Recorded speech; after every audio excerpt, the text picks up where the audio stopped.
Hola, ¿qué tal? Bienvenidos a un nuevo episodio de Arte Llamado. En este nuevo capítulo tengo a Valeria Lemus. Ella es actriz, productora, gestora cultural, originaria de Tamaulipas, México, pero actualmente en Ciudad de México. Y esto es muy importante porque es la primera persona de México que entrevisto. Ya teníamos a una argentina viviendo en México, que es Azul Barraza, que también pueden encontrar su entrevista en los perfiles de Arte Llamado. Pero realmente en el propósito, como les había comentado en el video, y gracias por los 6 meses de Arte Llamado, el propósito que tiene esta nueva temporada, Arte Llamado, con las entrevistas y con los invitados que traiga a colación para este podcast, realmente el propósito es que sea lo más diversificado en términos de nacionalidades y poder abarcar realmente todo el espectro Hispanoamérica. Y en esa búsqueda es que hoy tengo a Valeria conmigo. Ella aceptó el llamado y estoy muy agradecida con ella. Nos va a poder hablar un poco sobre su experiencia, su actual experiencia como coordinadora en el área de programación de proyectos de impacto social del Foro Shakespeare y el 77, que es un centro cultural autogestivo. Ustedes tienen que saber que yo con los centros culturales tengo una fascinación por los centros culturales, porque son espacios de encuentros un poco barriales, digo yo, o sea, son espacios de encuentros en comunidades, no sé, es una vibra muy diferente que se vive eh, en una embajada que puede tener un centro cultural, o es una vibra muy diferente que se puede vivir en un museo, entonces, incluso en una galería. Entonces, para mí los centros culturales tienen una cuota de crear en comunidad que a mí me encanta. Entonces, Valeria, muchas gracias por haber aceptado este llamado nuevamente y te dejo presentarte todo lo que tú quieras. No, hombre, pues muchas gracias. Me emociona escuchar el contexto y lo que ha atravesado Arte Llamado. Eso a mí es un aliciente a hacer lo que yo hago, o sea, puesto en equipo, en colectividad, y porque conecto con tu expresión y razón de que los espacios culturales son para conectar y que hay un punto en el que conectan incluso fuera de su propia espacialidad, pero que esa especialidad es la que funciona para que ese territorio se supercrezca y desde ese punto yo quisiera compartirles que eh, yo formo parte del 77 casi casi desde que nació, o sea, ahora en 2024 este centro cultural cumplirá 10 años y como parte del área de Foro Shakespeare llevo ya casi 12 años trabajando en la conformación y la integración de esa área. Y si eso parece poca cosa, que yo creo que no, pues tengo 31 años, entonces también decir, pues yo empecé este camino desde los 19, pero hago teatro desde los 16. O sea, yo, si algo podría decir de mí es que creo que tuve la grandiosa suerte de ubicar qué es lo que me mueve. Por eso hablaba lo del motor contigo. O sea, encontré lo que me mueve. Me esforcé mucho por encontrar las ecuaciones necesarias para equilibrar mi vida profesional con lo que me gusta, con esa necesidad de aprender. Yo diría que soy muy ñoña. O sea, también de qué te compartiría de mí. Soy una persona que le interesa en la investigación, le interesa hacer, le interesa probar, o sea, una científica en un sentido, pero en el mundo cultural y en el arte. Y para mí es importante también, como decías tú al principio de la presentación, pues yo soy originaria de Tamaulipas, que es un estado fronterizo con Estados Unidos. O sea, es un estado que tiene una alta influencia, como diríamos acá, del otro lado, y que la formación cultural se ha tenido un desarrollo que en ciertos momentos no necesariamente tiene una infraestructura que la sostenga con todos los agentes que deberían estar involucrados en la cultura, sino sobre todo de la comunidad artística. Entonces también yo soy una persona que de cierta manera representa esa movilidad por querer profesionalizarse en su quehacer artístico. Lo que me pasa es que encontré un proyecto de vida y por eso, como luego me preguntan, ¿y por qué no vuelves? No, pues porque el futuro está acá, que estoy sumando y que estoy buscando ayudar a construir. Entonces, bueno, esa soy yo. Y soy cáncer. Ay, sí. Y ya. Tenía que decir signo. Muy lindo. Muchas gracias por hablarnos sobre, darnos un poco una perspectiva de quién sos vos. Siempre es interesante. Siempre como dejo esta pregunta abierta para que realmente los entrevistados digan lo que quieran en ese segmento y siempre termina siendo interesante lo que dicen porque da pie a las siguientes preguntas o me permite tener un panorama para las siguientes preguntas. Y en el proceso en esto que decís de que te gusta aprender, investigar, probar, todo en el marco del sector cultural, lo cual quiero hacer un paréntesis para decir qué lindo, qué afortunada también hacer teatro de los 16, empezar con estas iniciativas culturales como el 77, el Foro Shakespeare, a los 19. Yo creo que no todos tenemos la bendición de estar ya en el sector desde tan temprana edad. Y porque a veces el sector cultural puede ser como un poco, no cerrado, pero es que estar allí a veces significa demostrar muchas cosas, ¿sabes? Para ser parte de ello. En algunas sociedades creo que de repente en otras es un poco más accesible, pero realmente qué bendición. Quería como, porque yo siempre supe que quería trabajar en el sector cultural, pero nunca estuve, nunca fui parte de un espacio cultural. Siempre los visitaba, disfrutaba de ellos, pero nunca se me presentó la oportunidad de ser parte de uno, digamos, hasta que crearte llamado y es como ahora yo misma estoy creando mi espacio. Em, Luego, cerrando paréntesis, quiero continuar con esto con esta información que me diste sobre que te encanta aprender, investigar y probar cosas en el sector cultural. Em, Me encantaría saber que me digas, porque ¿qué es lo que actualmente estás problematizando como artista? ¿Sabes? ¿Qué problemáticas te atraviesan y qué aspectos te gustaría evidenciar en tu trabajo como coordinadora y programadora? Pues hay una cosa que me parece muy curiosa en este andar y es que, a ver, a mí me gustaría poner sobre la mesa que creo que el contexto cultural, bueno, voy a hablar de México, pero probablemente le resuena mucho, en Latinoamérica tiene que ver con la permanencia y la continuidad de los proyectos.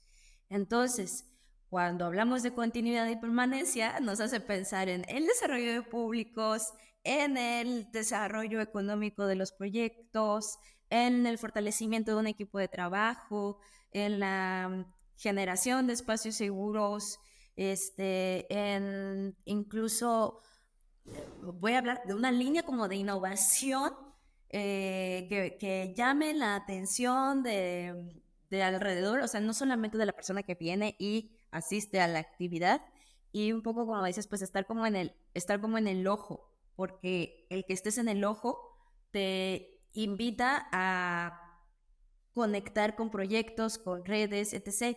Entonces, el problema es que si yo te digo uno solo, descarto los otros cinco que también son un reto muy, muy grandote. No, dinos todos, dinos todos. No, pues, o sea, de todos estos que te acabo de mencionar y que además también, por ejemplo, bueno, la gestión de la venta de nuestros servicios, porque como centro cultural, o por lo menos este centro cultural, sí tiene una programación, pero no vive solamente de esa programación. O sea, ¿qué quiero decir? Aquí en este equipo de trabajo tienen la fortuna que somos personas creadoras y entonces también producimos nuestras propias obras, pues. Y también buscamos movilizar nuestros saberes y compartirlos y tal. Por lo tanto, también vendemos nuestros talleres, nuestras funciones, acompañamos procesos, seminarios, capacitaciones. Entonces también no es que descarte que vender un boleto para el teatro o vender una inscripción a un taller no sea nuestro, pero quiero decir que se vuelven dos líneas de atención y de procuración de un público, porque seguramente en el centro cultural la ventaja es que puede dinamizar muchas comunidades y que incluso a veces ni siquiera esperaban coincidir, pero coinciden porque una está en el tercer piso y otra está abajo y luego coinciden y tal. Pero cuando alguien va a ver nuestra obra específica, pues le habla a un sector muy, muy claro. El reto a niveles, pues incluso yo diría comunitarios, pues tiene que ver con mezclar los dos pisos que te acabo de mencionar en nuestra obra o en otra obra que esté en cartelera, porque al final en una sociedad de gran metrópoli, mediana metrópoli, municipio o alcaldía, el tema es que no somos islas, entonces tenemos que estar convergiendo.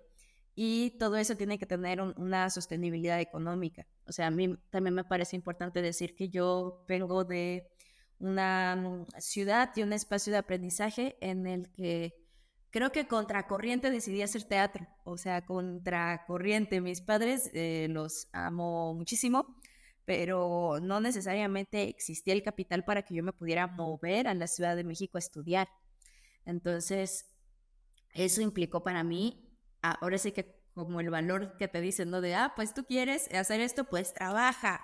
Pero luego lo dicen por lo regular para otras profesiones, o incluso otras carreras, como que yo lo he escuchado en otros contextos, no necesariamente los artísticos, en el que si tú, o bueno, sí lo he escuchado en los artísticos, pero en otro momento de la vida, o sea, estoy hablando de adolescente, quieres esforzarte, vas, trabaja.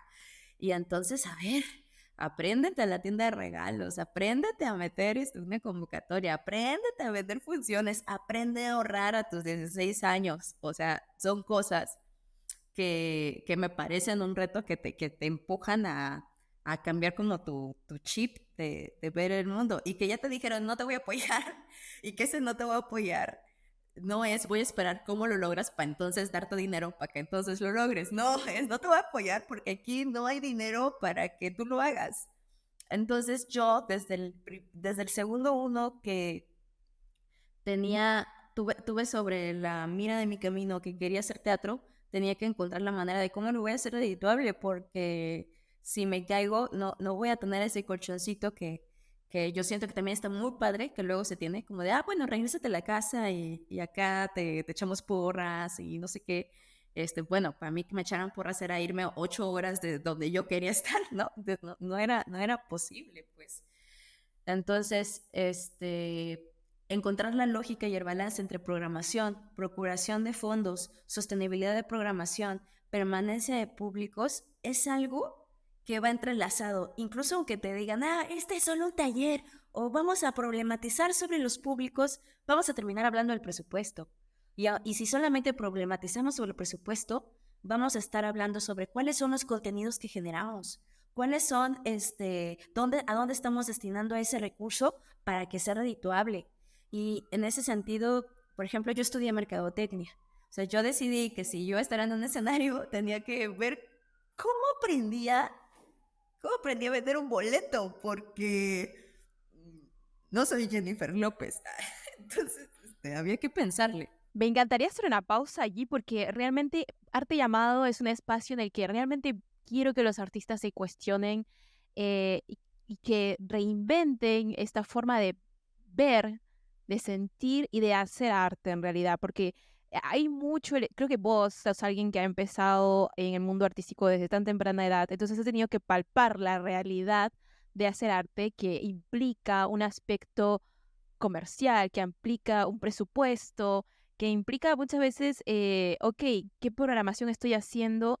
¿Qué cuota de la programación me va a traer una audiencia y me va a generar un movimiento de personas en el espacio?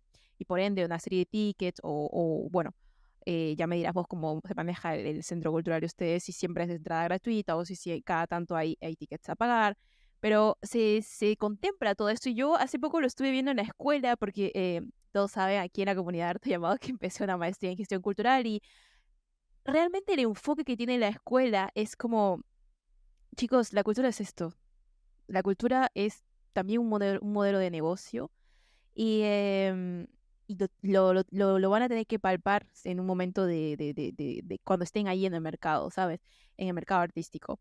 Y se hablaba sobre los espacios como el Ópera de París y otros teatros de París que están subvencionados, que tienen una cuota de autogestión, pero que tienen una cuota de subvención por parte del gobierno. Y hay otros espacios que no son por nada subvencionados por el gobierno y solo es autogestión entera. Entonces, estos son los espacios culturales privados, los teatros privados.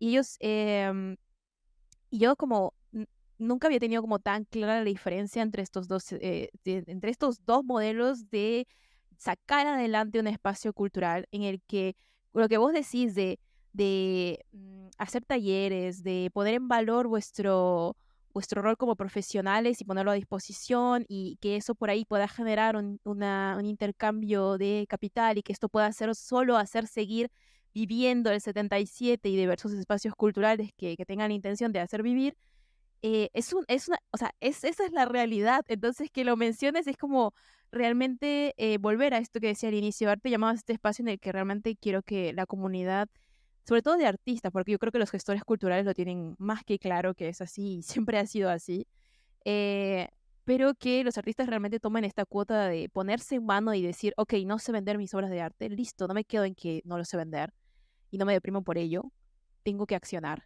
¿Qué formación me va a ayudar? ¿Qué profesional me va a ayudar en esto?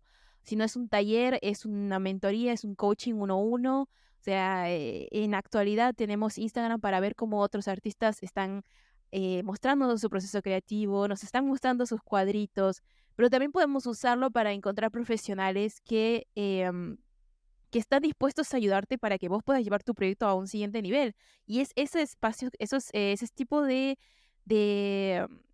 que es ese tipo de contenido que también podemos empezar a mirar, sobre todo si tenemos esa duda de, Dios, no estoy avanzando, no estoy realmente viviendo del arte como quisiera.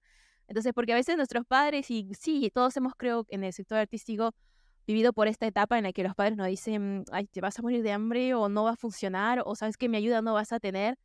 Entonces, realmente, ¿qué estamos haciendo para no darles de comer en el sentido de que van a tener razón en decir, ok, me voy a morir de hambre? No, o sea, realmente es como quiero accionar en contra de eso y demostrarles de que sí puedo, incluso que siquiera lo estoy intentando.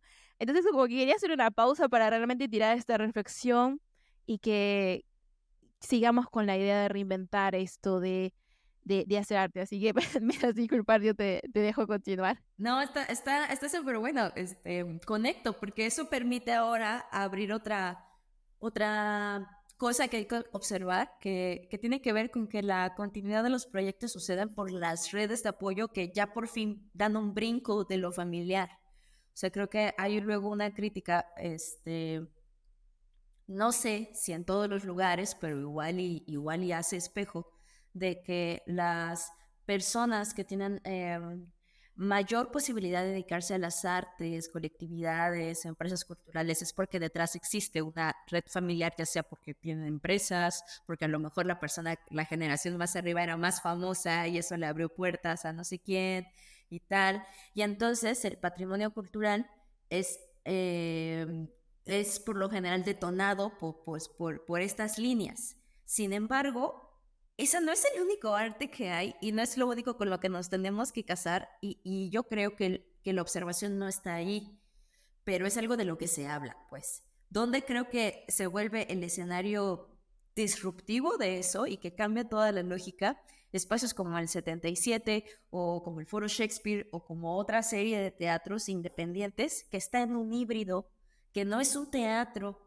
subvencionado, no le pertenece al aparato gubernamental, no es de donde viene la fuente de financiamiento, ni la plantilla técnica, ni nada, pero tampoco es un teatro privado y eso tiene que ver, salud, ay, sí. este, y eso tiene que ver probablemente por el lenguaje. Acá en México nos referimos a un teatro privado como aquel espacio que tiene un fin puramente comercial o que puramente utilitario o puramente empresarial.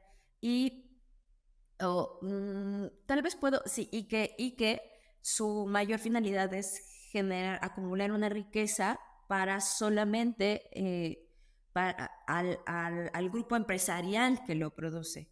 Estos espacios que estamos en medio y que yo hablo de espacios culturales independientes y de los cuales ahora en el 2020 fue que salió la primera ley de espacios culturales independientes de la Ciudad de México y que ha pasado por toda una serie de cosas donde ha habido mujeres muy grandiosas impulsándolo. Tuvo su última reforma el año pasado y ahora por fin está la reglamentación. ¿Y qué define? O sea, sí habla de espacios culturales que sí buscan generar una economía que beneficia a una comunidad específica, a un espacio específico y que por lo tanto hay desde la obra gratuita, pero desde la obra que tiene precios accesibles, pero desde la obra que tiene, ahora sí que va a ser el fuerte para cultivar esa economía del espacio. Entonces el 77 de hecho a mí me parece un gran, un gran ejemplo de cuando las cosas cuando se genera una plataforma que puede multiplicar saberes y contenidos y teatro, porque el 77 nace como ese espacio que brindará continuidad y reforzará el impacto del área social del Foro Shakespeare. O sea, que un teatro genere la posibilidad de que exista otro teatro y que luego ese teatro se vuelva independiente, me parece que, o sea, a mí me vuela la cabeza, pues, porque si bien hay un grupo de personas detrás y para mí me parecería muy importante, por ejemplo, que conocieras a Itari Marta, directora del Foro Shakespeare y directora de la Compañía Teatro Penitenciario, lo que representa ese ente y la fuerza y la capacidad de gestión que tiene, se provocó que un área, que voy a decirlo en términos muy burdos, pues que era un departamento, una oficina dentro de esta misma estructura, pudiera mutar a sí cumplir esas funciones, pero operar un espacio que ahora haga que este departamento sea autónomo, autogestivo, como dice su palabra, y que pueda procurar cierta, pues incluso línea de contenidos o de atención. Entonces eso me parece súper importante y que en ese camino incluso, o sea, el Foro Shakespeare, que es un espacio que nace, bueno, ya tiene 42 años, o sea, que también es uno de los espacios más longevos en este país, y que de hecho tú dices muy bonito Shakespeare, más que yo. Ahorita vuelven a decir. O sea, comienza con el proyecto de la Compañía de Teatro Penitenciario, que es una compañía de teatro que está al interior de la penitenciaria de Santa Marta Catitla, integrada por personas privadas de su libertad. Es una penitenciaria de máxima seguridad y que tiene como su propósito profesionalizar el teatro al interior de las cárceles. Lo interesante de eso es ya el hecho de que como personas civiles podemos ir y ver una obra dentro, eso creo que es grandioso. Y la vuelta de tuerca de la continuidad de ese proceso es que alguien sale de la Penny y se puede incorporar a trabajar al Foro Shakespeare. Estoy hablando de 2010, 2011, pero bueno, se puede emplear directamente a uno, directamente a dos. Pero ¿qué pasa cuando ya estaban saliendo 3 compañeros, 4? Y era como, oigan, ya no podemos vivir en esta oficina, tenemos que crecer la mente y por lo tanto crecer la fuerza de trabajo, o sea, en el sentido del alcance, o sea, ¿qué más hacemos? O sea, tú aprendes a ser técnico, tú aprendes a ser el que construya, tú aprendes, y entonces se va generando la posibilidad de que naciera el 77. En este primer camino, el foro fue el principal procurador de ingresos de que existiera el 77. ¿Y qué comenzamos a hacer? Trazar el camino para que esos ingresos con los que requiere moverse el centro cultural pues no dependieran de que el Foro Shakespeare lo procurara. Y entonces, ¿qué permitió? Que ese teatro hermoso de 42 años siga existiendo y siga creciendo. Y luego de este otro lado nos llenó de un friego de herramientas para estar 10 años ya casi en permanencia. Y en este punto, pues, hay una programación que se alimenta de todo lo que te acabo de decir. Hay actividades gratuitas, procuramos que existan. Hay actividades de costos medios, o sea, digo, 100 pesos, 150, voy a entrecomillarlo, relativamente accesible para cierto grueso de la población. Y luego hay obras que están arriba de los 250 pesos, que probablemente ya alguien, una clase media estándar o media baja puede procurárselo, tal vez no 3 veces a la semana, pero ya se lo puede procurar. Entonces, eso es interesante en nuestro espacio. Y lo que me parece muy bonito de que seamos un centro cultural es que, si bien nuestro eje es el teatro, como lo seguiré diciendo, y como tú dijiste, yo actúo y no sé qué, y todos mis compañeros también, el espacio se abre para recibir cine documental, nos gusta mucho. Tenemos un huerto, porque también como que es parte, o sea, no solo lo que dices y lo que piensas, sino también cuál es tu relación con la naturaleza, con el medio ambiente. Tenemos un huerto, es también un escenario al aire libre en nuestra azotea.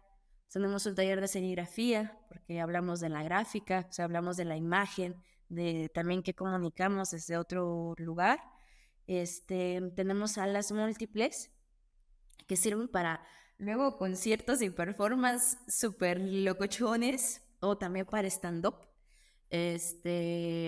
Talleres, y ya lo dije, el stand-up, el performance, música, danza también.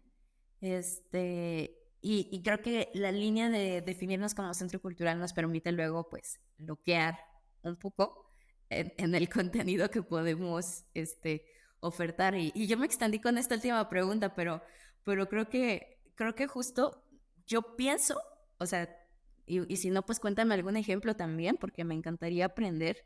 O sea, creo que en Latinoamérica existimos estos espacios que no somos ni tan hasta acá, ni tan allá, y estamos en medio, existiendo por una voluntad de personas que esa utilidad que se llega a fin de año es para generar otro proyecto.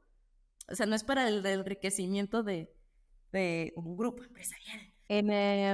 A mí eso lo palpé mucho más. Yo sé que deben existir en Lima, eh, pero lo palpé mucho más cuando viví en Buenos Aires, precisamente en La Plata, que está a una hora de la capital. Oh, Dios, se me caía la computadora, ni me di cuenta.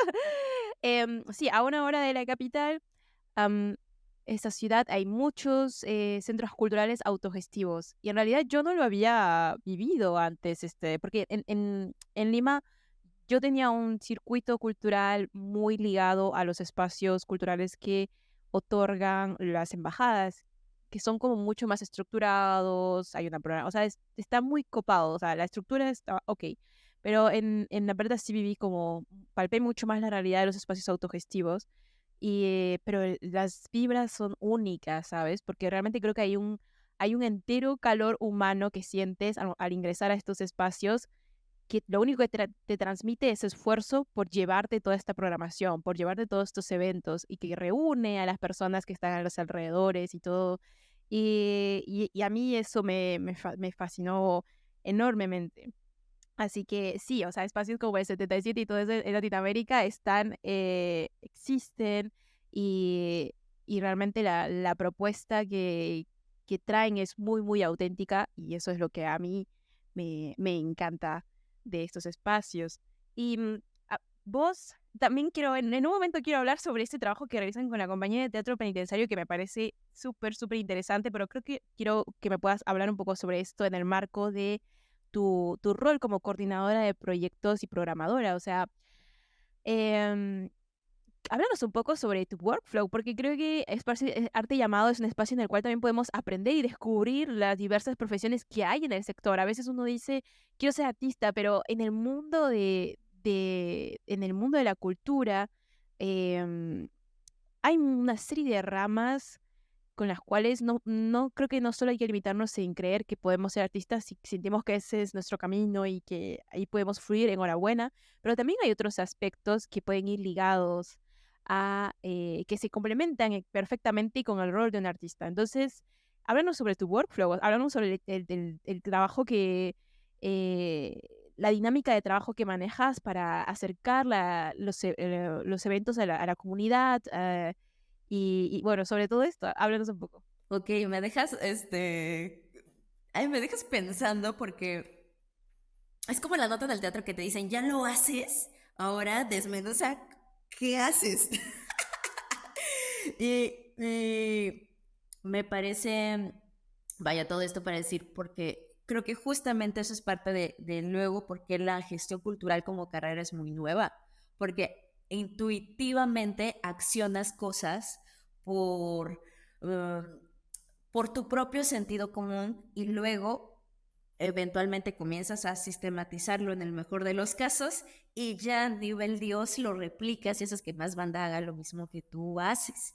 Y por lo tanto, cuando alguien dice, oye, recomiéndame un libro de gestión cultural, dices, ah, caray, ¿qué tan vigente es vigente la bibliografía que existe? O bueno, yo tengo claro que personas que se dedican a la gestión cultural han existido desde el principio de los tiempos, pero la profesionalización, que sea reconocida como una carrera, creo que justo, primero fue maestría porque diseñarla como licenciatura, ha tomado tiempo vario. Y o sea, arranco mi respuesta con eso porque creo que justamente ha habido un trayecto de vida en el que ha habido que identificar dónde me tengo que especializar para que funcione, ¿no?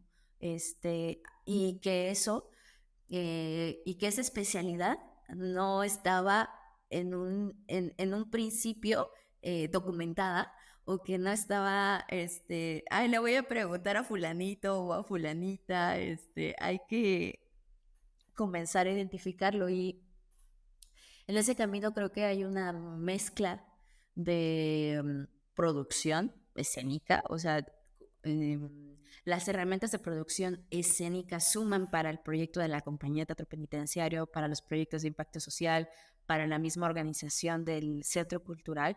Esa es una línea de trabajo muy clara. ¿Y qué hablamos de producción? Pues conjuntar equipos, hacer corridas de números, hacer calendarios, ¿qué otras herramientas? Capacidad de negociación, o sea, como que toda esa línea que te enseñan luego la producción, eso es importante. Luego va a parecer prima hermana de la gestión, pero es que en la gestión concibes el concepto del proyecto, ¿no? Ese alcance a mediano plazo y largo y tener esa capacidad de soñar de qué vamos a hacer de aquí a 5 o 10 años, no sé qué. Y eso se parece mucho a una visión empresarial. Cuando aprendes administración de empresas, que más o menos te llevan por ahí de la mano de, tu empresa es un proyecto de vida y no sé qué. Este, claro, ahorita ya supongo que le estoy como caricaturizando la academia, perdón. Pero bueno, creo que me ayuda al ejemplo. Entonces, ¿cuál es parte de esa entraña que sostiene todos estos entes? Creo que esa mezcla entre gestión y producción. O sea, creo que si fuera gestión solamente quedaría incompleto de campos de acción que requiere el teatro. Y sobre todo soy una persona, y creo que las personas que se han involucrado y que comenzaron el origen de la compañía, pues que están en campo. O sea, es como, ¿y qué digo qué es para mí que están en campo? Están en el ensayo, generan las sesiones, a ver con quiénes, no sé qué y están ahí, no estamos diseñando solamente desde el imaginario, desde la oficina, operamos. Entonces, por eso probablemente hablo mucho de que yo he construido mi experiencia a partir de, sé operar y por lo tanto lo sé escribir. Como opero, escribo, como opero, escribo. Entonces eso me ayuda.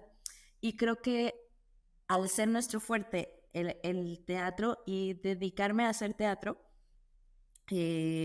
genera otra sensibilidad de cuál es la línea de proyectos que pueden respaldar el diagnóstico de lo que es la compañía, de lo que es el 77, de lo que podemos generar. Tiene entonces, o sea, el tercer eslabón sería identificar la pieza artística adecuada para ese diagnóstico que luego nos da como las habilidades de gestión, pues.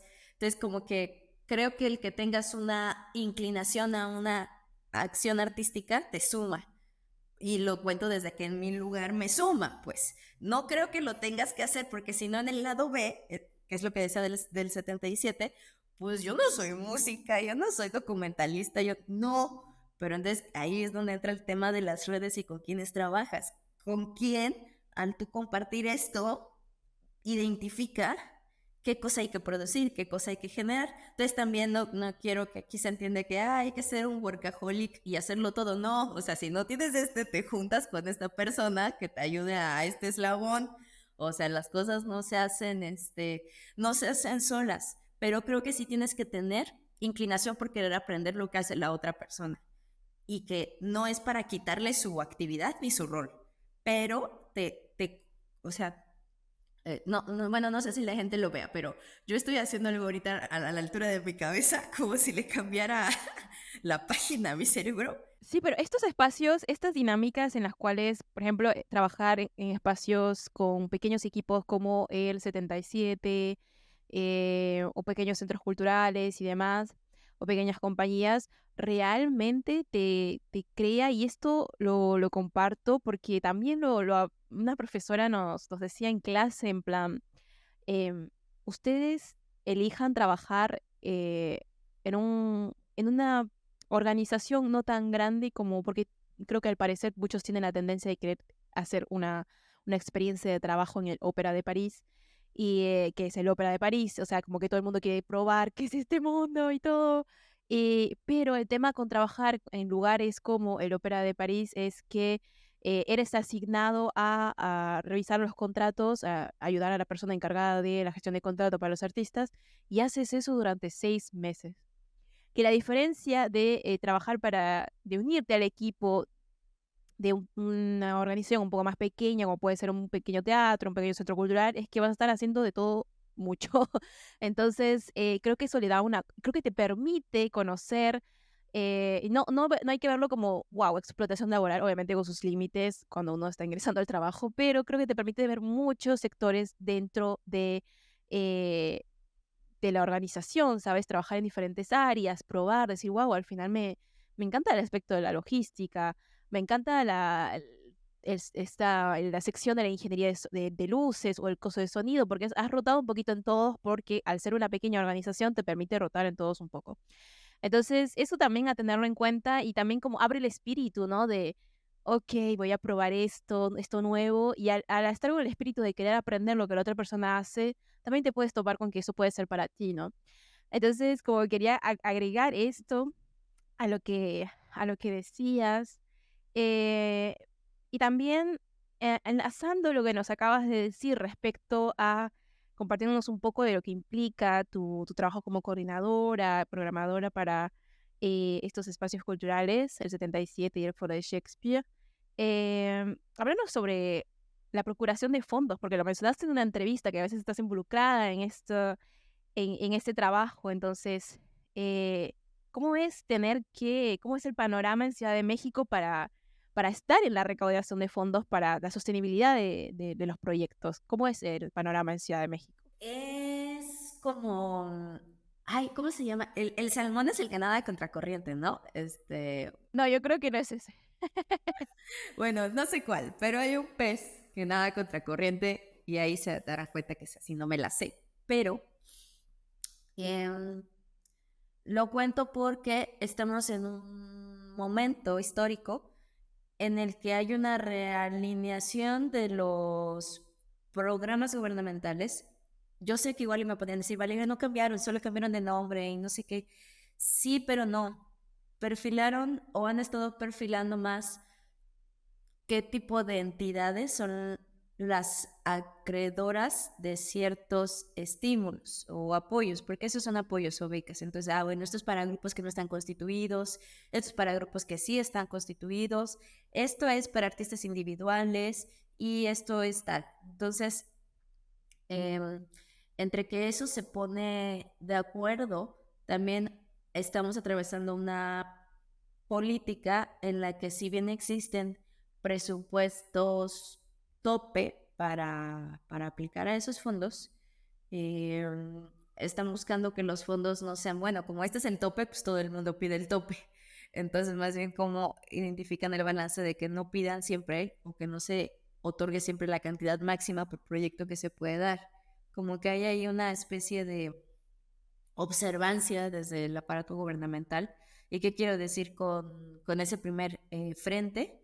Que hay un reajuste en materia de, bueno, ¿a dónde puedo estar mandando convocatorias siempre? Esa es una.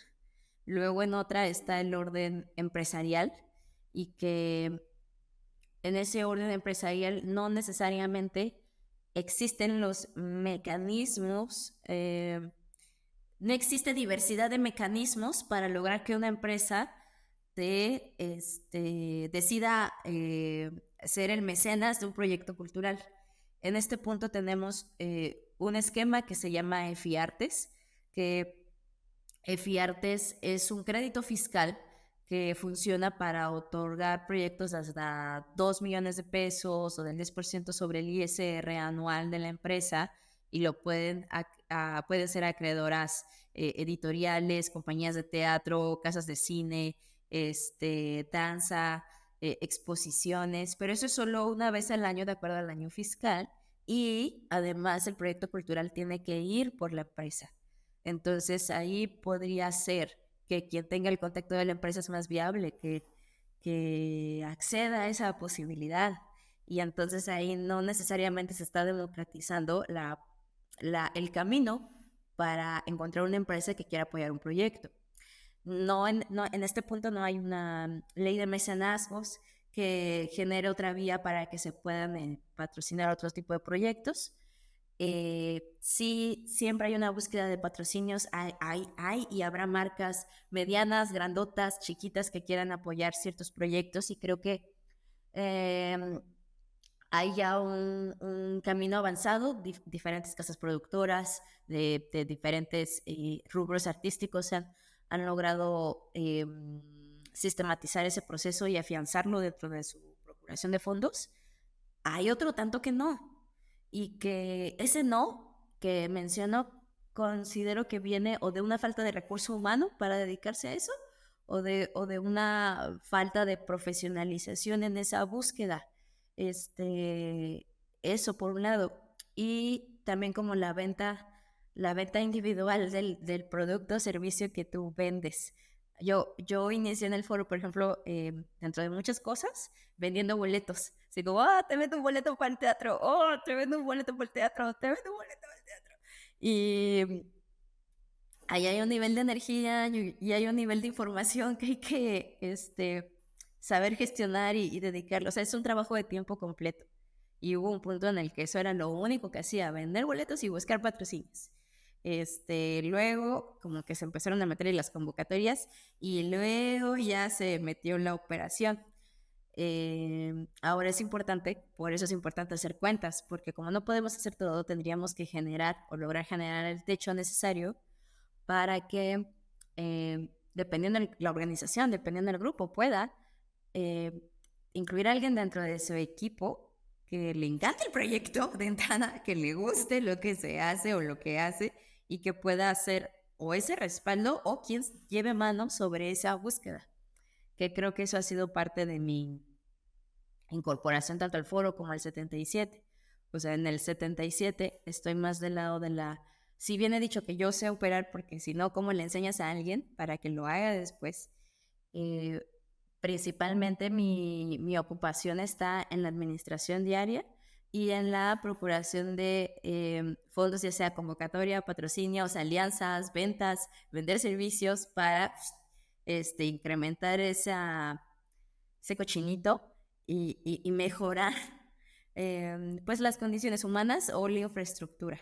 O sea, creo que eso está bien. Ese ha sido mi andar. O sea, empecé a vender grupos, buscar marcas, aprender a meter ciertas convocatorias y luego en este punto estoy buscando como híbridos que beneficien tanto al 77, pero que también beneficien al foro. Entonces ahí de repente hacemos algunos planteamientos de proyecto que vinculan a los dos espacios para hacer una sinergia pues más grande. Perfecto. Muchas gracias por habernos compartido todo esto, Valeria. Y antes de cerrar la entrevista, me encantaría hacerte unas preguntas finales, que ya son las preguntas tradicionales que se hacen aquí en Arte Llamado.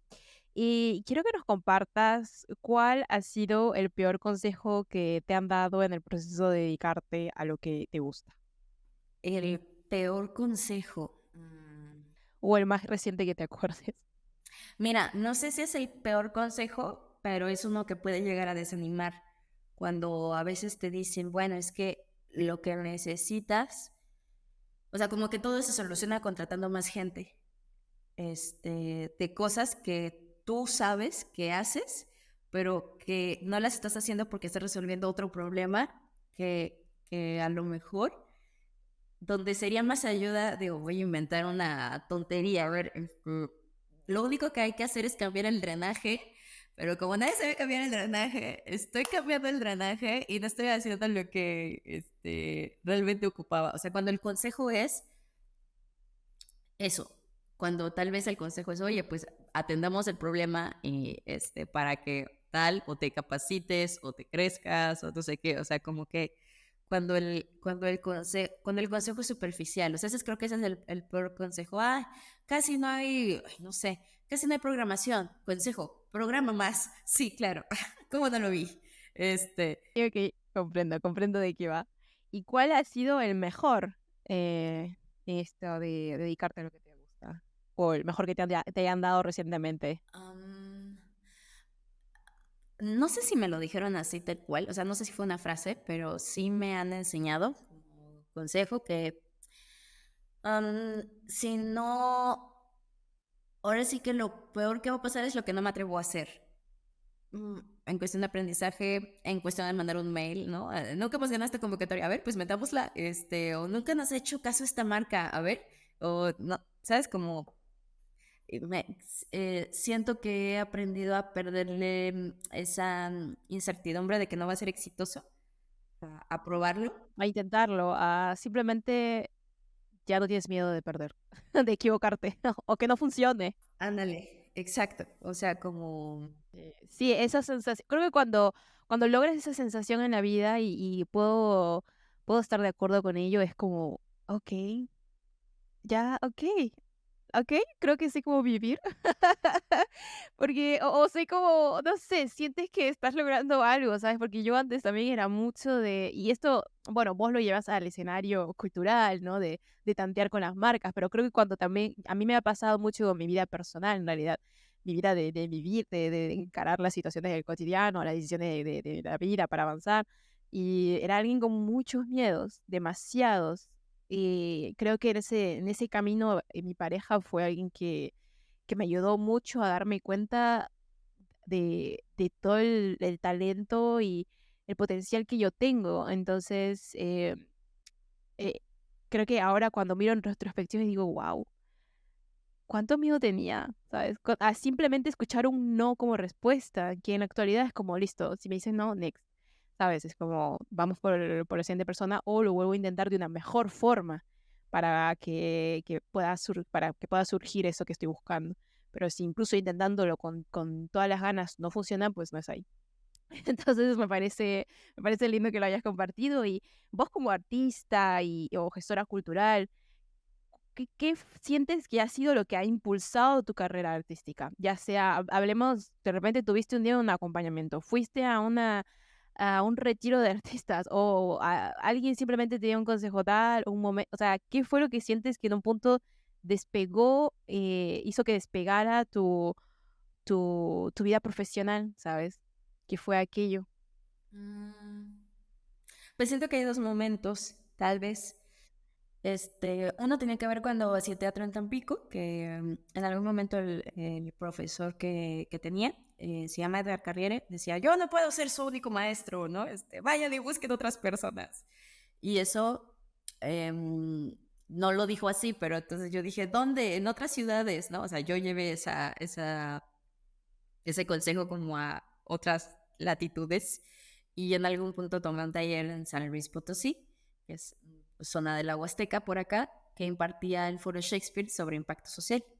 Entonces, cuando yo decido ir a tomar ese taller, es ahí donde yo conozco a Itari, conozco al foro, y dije, no manches, aquí está lo que yo quiero aprender. Y en ese segundo, o sea, ese primer momento donde como que agarrarme esa frase y decir, tienes razón, llegar al momento en el que me cruzo con el foro y en ese sentido diría, bueno, creo que el foro Shakespeare en el 77 y la compañía han sido unas plataformas muy relevantes para que mi persona, por decirlo así, lo mejor suene o sea considerada para ciertas eh, cosas y que yo a esos mismos espacios pues me dedico de vuelta, ¿no? O sea, como que esa es parte de mi razón de ser dentro de mi objetivo profesional, eh, porque soy una persona que como integrante ayuda desde sus sueños a que sean nuestros sueños y entonces se vuelven sueños colectivos y entonces va, o sea, no es una cosa como de empleada, pues, sino como también es mío, pues, en buen sentido. Y eso siento que me cobija y creo que también hay personas muy grandiosas que te hacen ver que la red es posible. Y bueno, en ese sentido para mí creo que tener el acompañamiento pues sí, no sé si ella lo ve así, pues porque creo que siempre hemos sido buenas compañeras de trabajo, pero sí creo que en mi vida de veinteañera, adolescente o como se diga, de conocer a Itari trabajando, dirigiendo, liderando proyectos, eso a mí me enseña mucho como persona y como mujer y creo que eso también me ha permitido también conocer a otras mujeres muy grandiosas, a otras, o sea, eso a mí me genera certeza, me genera red y mis compañeros de la compañía de tropa penitenciaria en la Penny, pues también, entonces pues eso. Ay, me hizo mucha gracia cuando dijiste, yo no puedo ser su único maestro. Es tan real que sí. Am, Bueno, muchas gracias por habernos compartido todo esto, por habernos hecho descubrir un poco este universo del 77, del Foro Shakespeare, cómo lo estás manejando vos y cómo, o sea, darnos un panorama, hacernos conocer un poco más sobre esta nueva zona desbloqueada en arte llamado, viste, cuando avanzas en un videojuego al inicio, lo lejano está negro y a medida que avanzas se va desbloqueando.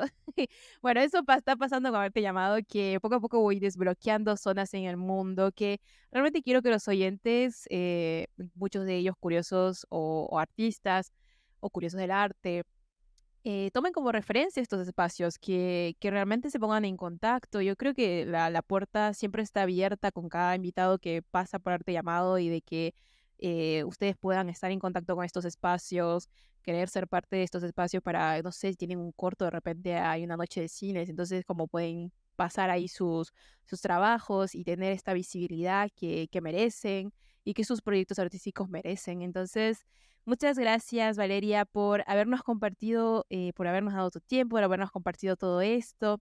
Y recuerden que Arte Llamado se encuentra en YouTube. Toda la entrevista en vídeo va a estar disponible en YouTube. Eh, También está en Spotify, en todas las plataformas de podcasting. Y muchas gracias a todos los que interactúan a través de LinkedIn conmigo. Y hace poco que Arte Llamado estrenó su cuenta de Instagram, así que ya hay arte llamado en Instagram. Tengo la suerte de que a nadie se le había ocurrido crearse un usuario con arte llamado, así que tengo el privilegio de tener arte llamado puro, sin puntos, sin guión, sin nada. Así que también está en TikTok, los fragmentos con las declaraciones más picantes de Valeria están ahí, lo van a encontrar ahí. Y nada, muchas gracias. Así que si sos un artista, si sos un agente del sector cultural, pues este espacio es para ti.